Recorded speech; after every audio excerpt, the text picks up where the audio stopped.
চল আমরা এখানে গল্প করি। আচ্ছা ঠিক আছে, তাই চল। বাহ কি সুন্দর। কি বলছেন বিশু ভাই?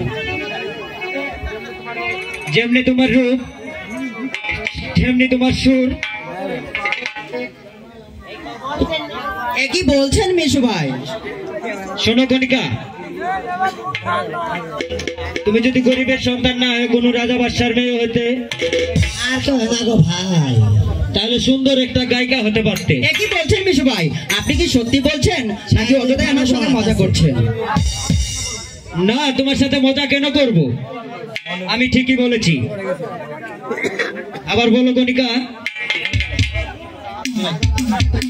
আমাকে কেন ডেকেছ? না, এমনি ডেকেছি, আমার মন চেয়েছে তো।